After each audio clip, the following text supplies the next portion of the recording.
Hola, ¿qué tal? ¿Cómo están? Bienvenidos. El día de hoy estoy muy contenta porque vamos a entrevistar a un docente de lenguaje de señas. Ya me va a regañar Daniel. No, lo correcto es lengua de señas mexicana.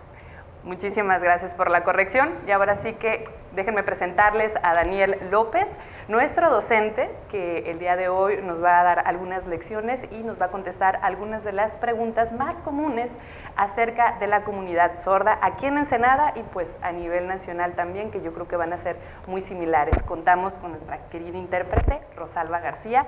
Muchísimas gracias por estar aquí, Rosalba, que ya te interrumpí en tu interpretación.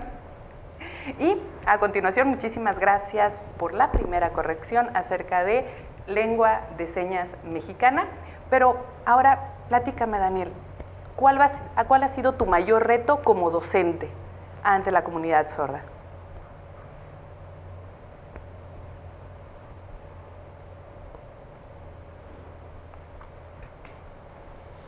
Mi mayor reto,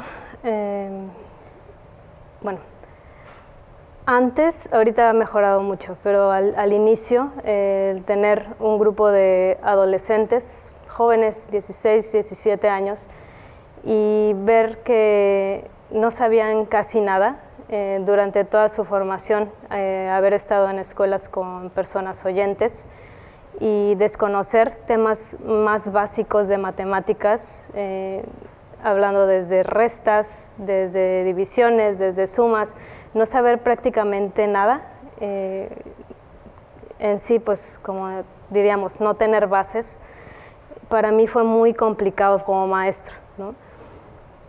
Y de ahí sumarle a que teníamos algunos que ni siquiera sabían su propia lengua, que en este caso era la lengua de señas, no estaban oralizados tampoco, entonces me tocó algunos alumnos que estaban así, otros no tanto, pero sí, yo creo que fueron los alumnos más difíciles con los cuales tuve que trabajar.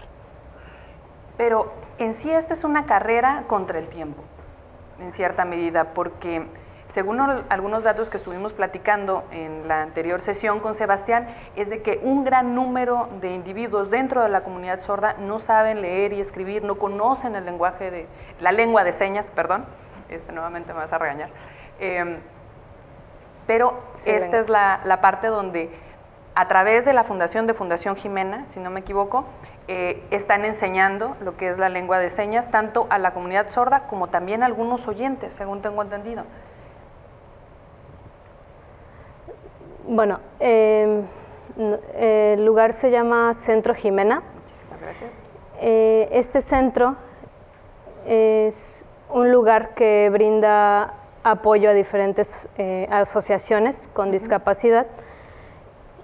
Nuestra asociación, que es la Asociación Regional de Sordos Ensenadenses, tiene un objetivo muy fuerte que es dignificar la calidad de vida de las personas sordas, ¿no? Que pueda ser valorada, que pueda ser digna, como te digo, ¿no? De qué manera, pues rompiendo la barrera de comunicación y difundiendo nuestra lengua, porque pues somos parte de un mundo en el cual tenemos que estar incluidos. Entonces la asociación da clases de lengua de señas a personas oyentes y pues en un futuro estas personas pueden apoyar o comunicarse con estas personas sordas, ¿no? Ya sean médicos, ya sean maestros, ya sea de diferentes índoles, se pueden comunicar y pues esto genera una emotividad más grande, ¿no? De poderte comunicar.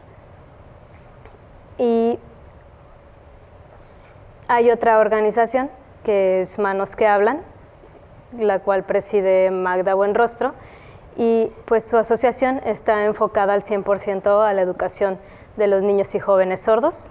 Entonces se conjuntan grupos de sordos de diferentes niveles, personas que tienen un nivel muy básico, por ejemplo, de lengua de señas, o no saben lengua de señas inclusive, se les da una base para que puedan ir posteriormente aumentando de nivel y pues también se trabaja mucho el español escrito, pero si no tienes la base, que es la lengua de señas, es muy difícil que pueda acceder a toda la demás información. Entonces trabajamos nosotros con un modelo bilingüe, que es por medio de ambas lenguas, el español escrito y la lengua de señas mexicana, y pues es la manera en la que conformamos el aprendizaje de los jóvenes sordos.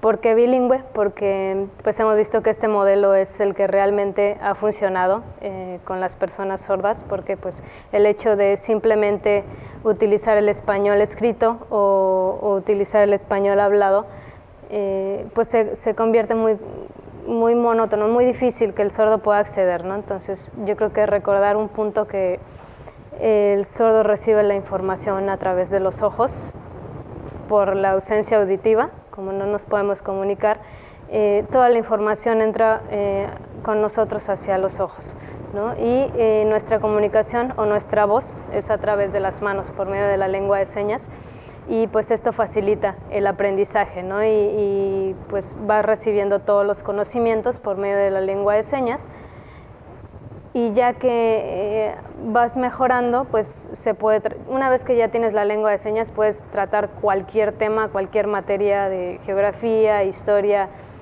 matemáticas, porque ya es una misma comunicación, ¿no? Y pues lo bilingüe se aplica porque también existe el español escrito y, como te decía, Manos que Hablan se enfoca en la educación. ARCE es la Asociación de Personas Sordas, son 10 miembros sordos que trabajamos pues apoyando a la comunidad de sordos, y ambos nos apoyamos, ambas asociaciones. Manos que Hablan busca los recursos y ARCE busca los maestros que pudieran trabajar dentro de los grupos de sordos. Muy interesante la forma en la que trabajan en conjunto. Sin embargo, la mayoría de los postulados de las formas en las cuales se lleva la educación en México, de hecho existe el nuevo modelo mexicano, los sistemas de inclusión dentro de la educación básica, ¿son una realidad? ¿Tú lo has visto como una realidad aplicable o todavía tienen mucho que trabajar en el tema de incluir a la comunidad, en este caso la comunidad sorda, dentro de las aulas, y si esto es apropiado para el correcto desarrollo de los estudiantes? Ya lo dijo todo. Bueno, realmente hablar de inclusión, bueno, sabemos que hay mucha buena intención, el querer ayudar, enfocándome yo en personas sordas, ¿no? En esta discapacidad, no comparto de las demás, pero pues hablo de mi experiencia. Se habla mucho de inclusión, ¿no? De no relegar al sordo. Sin embargo, pues yo tengo otra perspectiva.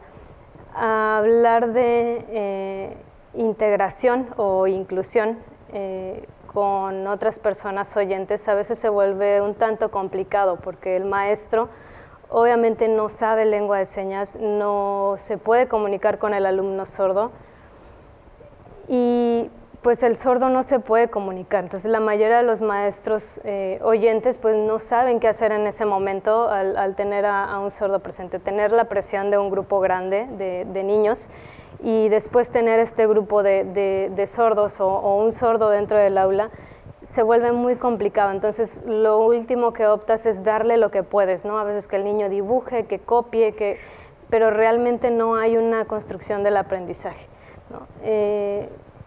Sí estamos de acuerdo con la inclusión, pero hasta cierto grado, ¿no? Es importante que los sordos conozcan del mundo de los oyentes y que los oyentes conozcan del mundo de los sordos. Sin embargo, ya cuestiones más específicas, como las materias que se dan en la escuela, es importante que el maestro sea experto en lengua de señas para poder darle todos los conocimientos, ¿no? Pero, por ejemplo, a lo mejor actividades como educación física o actividades recreativas que no requieren de mucha comunicación, sí se pueden hacer en un ambiente incluido, ¿no? También las materias de artes, ¿no? Se puede trabajar alguna dinámica incluida, pero ya hablar de materias como español, matemáticas, yo creo que sí se debe hacer exclusivo y especial para personas sordas, y que el maestro domine bien la lengua de señas para que pueda lograr este proceso cognitivo con los alumnos. Y el manejo de maestras sombras por algunos centros educativos, como es el caso de la Universidad de Ensenada o de ITESI Preparatoria, que acompañan a los grupos de alumnos sordos con un intérprete dentro del aula para que pueda transmitir los conocimientos del docente.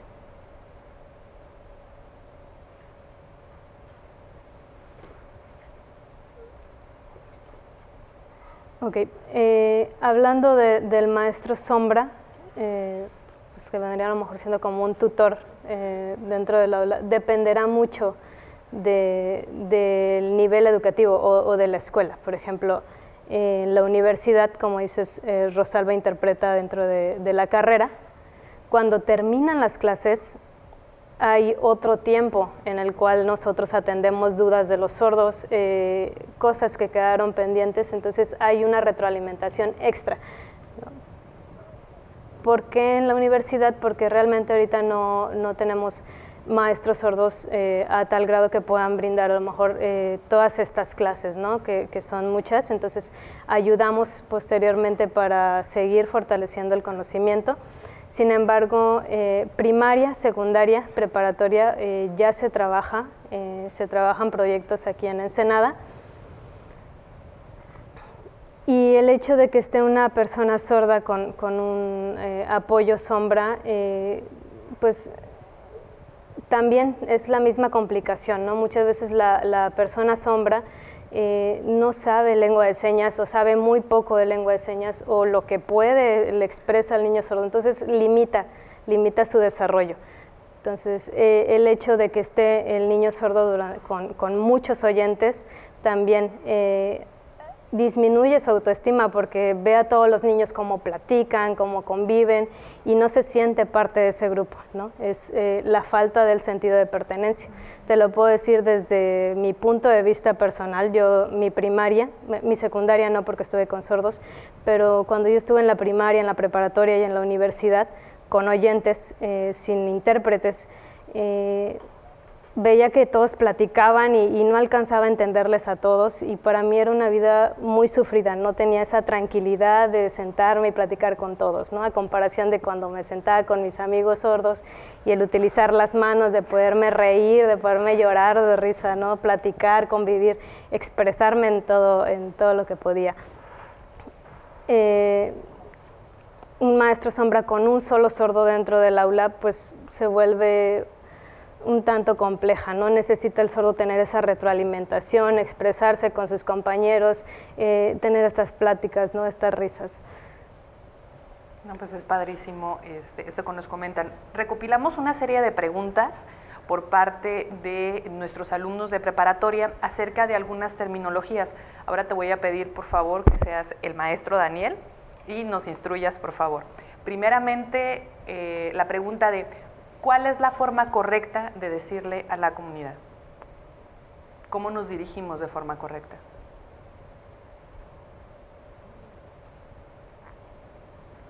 Pues persona sorda es la forma adecuada. Es la forma adecuada. Pregunto esto porque en ocasiones los muchachos tienen la duda y se quedan así como que, ¿y cómo le digo? Entonces, esto nos ayuda a ir facilitando. Otra de las preguntas ¿es la misma lengua de señas aquí en México que en algún otro país del mundo? Por ejemplo, en Estados Unidos. No, cada país tiene su propia lengua de señas, son diferentes en todo el mundo. En Estados Unidos es la lengua de señas americana, por sus siglas ASL. Por ejemplo, aquí en México, en lengua de señas mexicanas, esto es ¿cómo estás? En señas americanas es esta, how are you? ¿No? Y en mexicana, por ejemplo, dices, ¿quieres jugar? En Estados Unidos es want to play, entonces el movimiento y la configuración es diferente.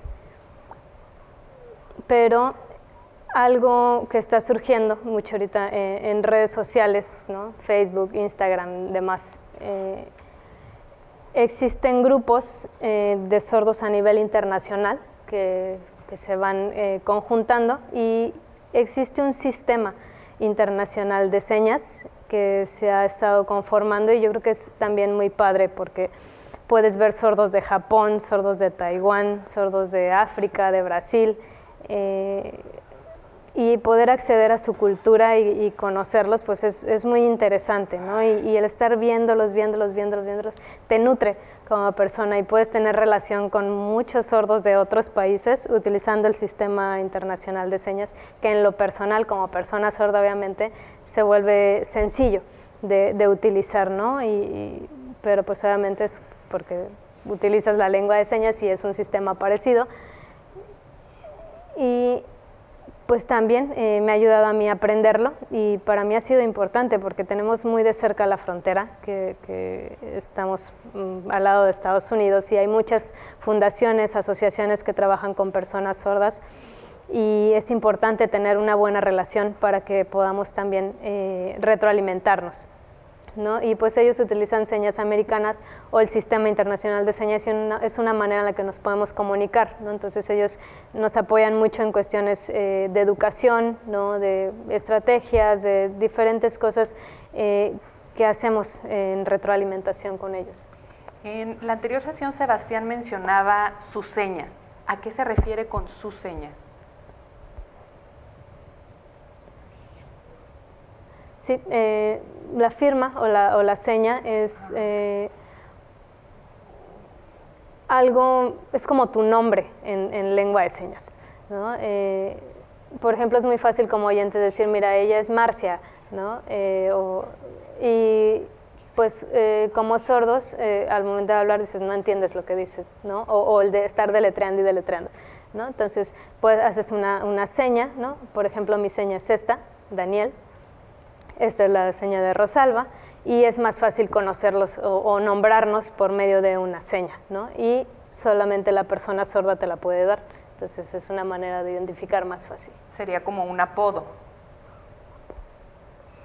en lenguaje de señas. Ok, muy bien. Sí, y pues esta seña se pone dependiendo de una característica que te identifique de los demás, ¿no? Por ejemplo, mi seña es Daniel, así porque yo cuando nací tengo partida la barba, ¿no? Entonces la barbilla, y pues de ahí Daniel, ¿no? Mis padres me pusieron esta seña, dependiendo de una característica física o propia, ¿no? De la persona. A ver, yo les di clases, yo quiero saber cuál era la seña que me pusieron a mí. ¿Tu mamá sí tiene? Muy bien. Seña, porque pues la conocimos más tiempo y estuvimos más días con ella. Esta es la seña de ella. ¿Y por qué?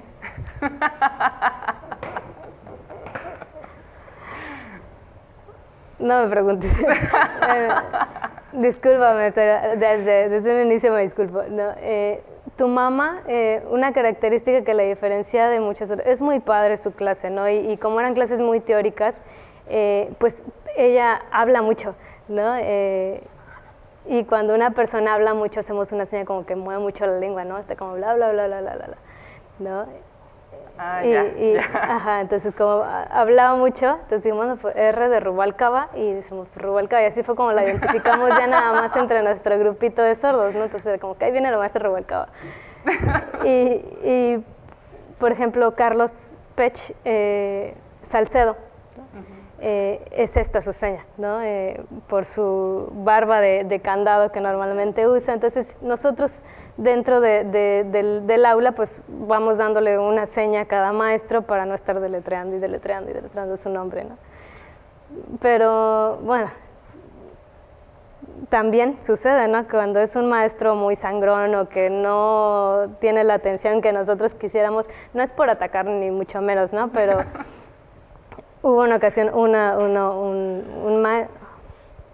una maestra, que pues no voy a mencionar su nombre ni nada, le hicimos esta seña, ¿no? La nariz respingada, ¿no? Entonces decían, ahí viene ella, ¿no? Entonces sí, porque tiene la nariz muy hacia arriba, ¿no? Entonces muy respingada, entonces nos también hace buscar a la maestra.